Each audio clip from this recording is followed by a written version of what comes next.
Hey everyone, it's Jack. So aside from Drag Race, I'm a really big fan of Big Brother as well. My obsession with Big Brother is definitely more of a recent thing, and I'm gonna get into Survivor soon too, and I know I'm gonna be obsessed with that also, but something in the Big Brother community that's talked about a lot is the curses on the show. Super fans of the shows get together and discuss online all of the little things that come out that make someone basically not win the show. The fans have identified these curses as people who've entered the house first, won certain competitions, won the second week of the show, and though recently some of them have been broken, it's just really interesting to see over the course of like 20 years this pattern emerge of these people who just can't win. So of course, you know the drill, I had to apply it to Drag Race, and there's definitely a lot of curses on the show as well. Drag Race is definitely different in a lot of ways when it comes to the competition and the curses, because production definitely has a closer hand on Drag Race than it does with Big Brother, or just in different ways. There's a lot more conscious control over storylines in Drag Race that can lead to some curses that just can't happen on Big Brother or vice versa. But ultimately, both shows' curses end up with contestants not winning their seasons. Some of the curses are broken, some are still going today, one curse may be broken by next week, so let's jump into it. But before I continue, I just want to say, if you enjoy my content, please consider subscribing. We are inching closer and closer to 80k, which is a big goal of mine. I have been loving the support that you've been giving me recently. Recently, YouTube decided to do a cleanse and unsubscribe some inactive users from my channel, but also apparently some active users as well from the looks of it. So just check to make sure you're subscribed, or if you like the content and want to subscribe for the first time, please do that. Anyways, let me put a spell on you. Get it? It's a curse. Let's start out with a curse that was broken much more recently. That being the fact that the winner has never been in the bottom two more than once on the show. This curse is more for the main US season of the show with the bottom two lip syncing for their life, and this curse was in effect up until season 13 where Simone took the crown after lip syncing twice. And the breaking of the curse was then doubled down the next season when Willow was also in the bottom two times, but you know, one of the bottoms was like a bottom 7, so I don't know if that fully counts. For those who just got into the fandom or into the show recently, this was one of the curses that was one of the most known and also one of the most followed for a long time. At least for me, whenever my favorite landed in the bottom more than once, I was like, oh, well, there's no way that they're winning now. For as much as I wanted to believe that it was just some coincidence, season after season, I was getting convinced the other way. I think one of the biggest examples early on was Ginger on season 7, who was able to dominate a lot of the challenges but slipped up 2 times towards the end, and instead Violet was crowned. A lot of curses on the show have an explanation for one way or another for why they happen and why a person doesn't win who also was apparently cursed. So with the first 12 seasons of the show, this bottom 2 curse seemed like an actual death sentence, when in reality there was just a stronger person who was going to take the crown. Ginger being in the bottom twice was not the reason that she lost the crown. With hindsight, we just know that they chose to go with Violet for other reasons. Queens who weren't in the bottom 2 twice just ended up being stronger competitors or just had a better storyline throughout the season. And all of it for the first 12 seasons just ended up being coincidence, because by the time we got to Simone, she was both a strong competitor and had a great storyline. I'm saying all of this to say that I don't think there was ever a rule that if there was a queen in the bottom 2 twice, they couldn't win the crown. The cards just always shook down to someone else winning for other reasons. But this one is just such a fun one to speculate, so if there was a rule that a queen who's lip synced twice can't win the crown, I'm very glad they broke it by now because of the way that Drag Race is changing. The queens on the show just end up lip syncing a lot more, like whenever Rue is bored basically. So I think in the world where they were actually following this rule, they would just get backed into a corner with how modern Drag Race is going. There's more Lollaparoozas, more top 2s, and just more episodes all around, so it's hard to keep track of everything. And personally, as a viewer, it's nice that you can just cope and say that your favorite who's lip synced 5 times in a row still has a chance at the crown. But speaking of Simone, another curse that she broke that was sort of starting to get established was the 4-win curse. Sasha Colby 2 was able to shut this down on season 15, but after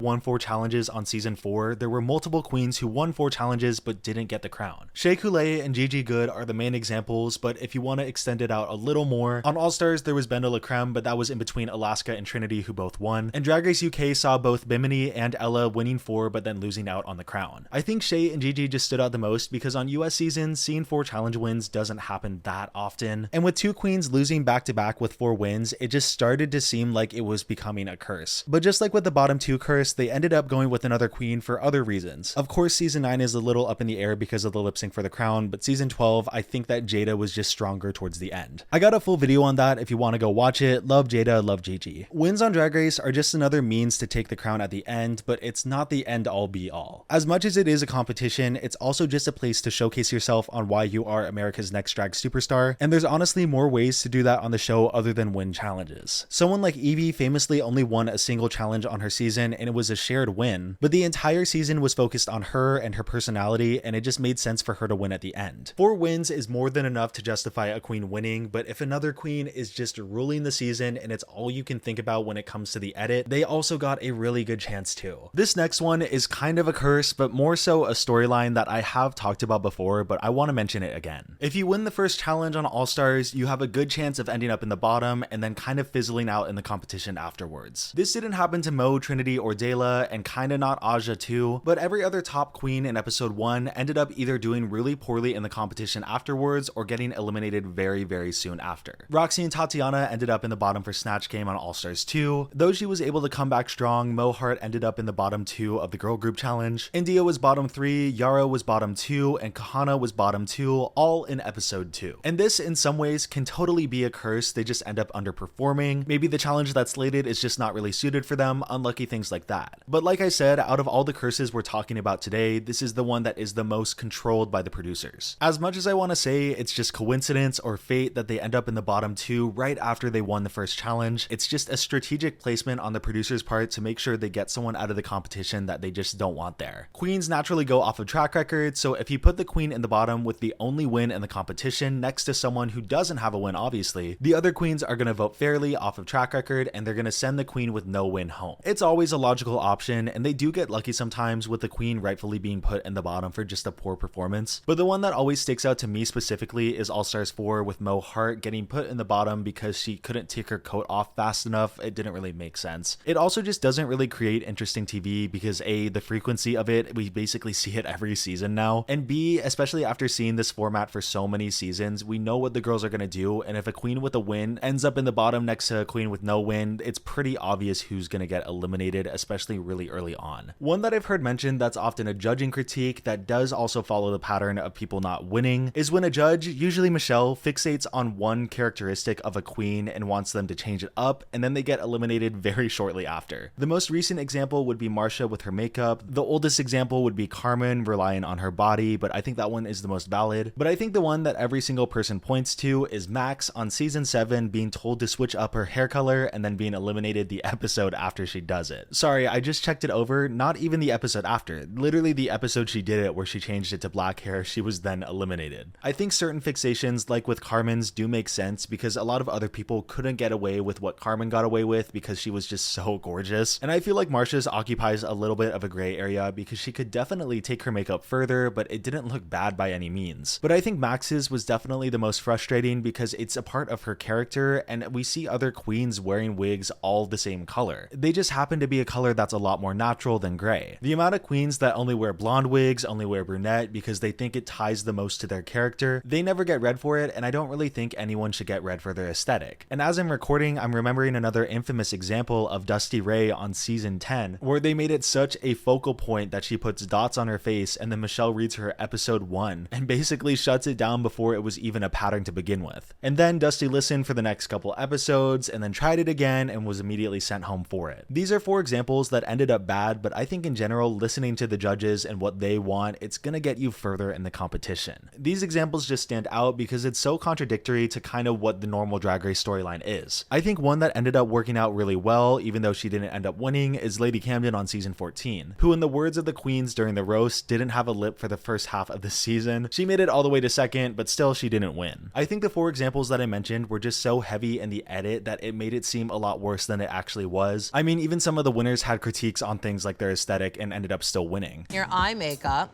You didn't put that harsh white line. I didn't put it, but I did snort it. All right, at least it was used. That's why I'm alert, girl. Yeah. But it feels like such a slap in the face, so I understand why people think it's a curse. Another curse that's pretty persistent through a lot of the franchise, the only one that I can think of off the top of my head to break it is Bimini, is the queens who end up in the bottom 2 in the first episode don't make it to the finale at the end. This is true for the main US series. The person who got the closest was Darian back in season 6, but any queen who lip sync for their life, emphasis on life, not top 2 lip sync, in episode 1 has not made it to the finale of the US seasons. Hey, this is Editing Jack popping in. One queen that I forgot about that did make it to the finale was Diabetti. She technically wasn't eliminated, but was in the bottom 2 for like a fake elimination. So she would technically be the first queen to make it, but I was thinking more the actual queen who got eliminated being June, but I guess I just had to mention that. Some queens have still made it really far, and I don't think that a single bottom placement, even if it is in the first episode, completely counts a queen out. They kind of are starting at a disadvantage, but some of the queens sometimes it's just a misstep for them. In some ways, I do think that a bottom placement in the first episode does amplify a person's track record, but when we do see someone excel after struggling early on, like I mentioned with Bimini, it's extremely entertaining TV, and it's almost like this underdog thing that I want to see again. But now we get to the one that I'm the most excited to talk about because there's a chance that it's going to be broken Friday. It is the ultimate curse, the only one that has stuck around through every single season of the main series. It kind of gets a little wishy-washy in the international seasons. The curse is whoever wins the Rusical of the season won't win the season. When looking back, you go through seasons 6 through 15 and then All-Stars 2 through 8, and not a single person who has won the Rusical has ended up winning the season. This one is just so fun and crazy to me because all of the other curses have other explanations for why they happen, but for this one, there's no really rhyme or reason for why the winner of the Rusical doesn't win the season. It's